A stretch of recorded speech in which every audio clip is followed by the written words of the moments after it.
سوات کی بیٹی سنم بخاری نے جاپان میں منعقدہ مضمون نویسی کے عالمی مقابلوں میں تیسری پوزیشن حاصل کر کے ملک کا نام روشن کیا۔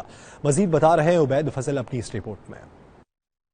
22 سالہ سنم بخاری کا ہمت اور حوصلہ پورے ملک کے لیے روشن مثال ہے۔ دختر سوات سنم بخاری کے والد ٹیکسی چلا کر مشکل سے روزی روٹی کماتے ہیں اور بیٹی کو تعلیم یافتہ بنانے کے لیے انہیں بھرپور سپورٹ بھی کر رہے ہیں۔ جاپان میں مضمون نویسی کے مقابلے کا انعقاد ہوا تو دختر سوات سنم بخاری بھی پاکستان کی جانب سے آن لائن مقابلے میں شریک ہوئی۔ 162 ممالک کے 21,705 طلباء نے بھی قسمت آزمائی کی، مگر سنم بخاری نے کامیابی کے جھنڈے گاڑے اور دنیا بھر میں تیسری پوزیشن حاصل کی۔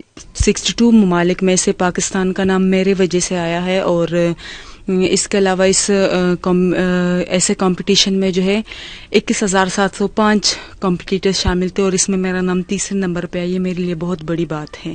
سنم بخاری کے والد کا کہنا ہے کہ بیٹی کو مزید تعلیم یافتہ بنانے کے لیے پرعزم ہے، مگر غربت راستے میں رکاوٹ بن رہی ہے۔ مجھے فخر محسوس ہو رہا ہے کہ میری بچی نے نامساعد حالات میں یہاں تک پہنچی اور آگے پہنچنے کی کوشش کر رہی ہے۔ میرے حالات ایسے ہیں کہ میں اس کو مزید تعلیم نہیں دلوا سکتا۔ میں ارباب اختیار سے یہ اپیل کروں گا کہ اس کی تعلیم کے لیے کچھ کریں۔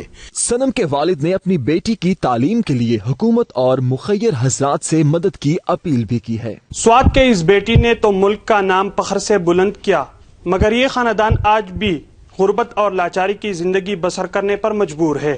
عبید فضل، 92 نیوز، سوات۔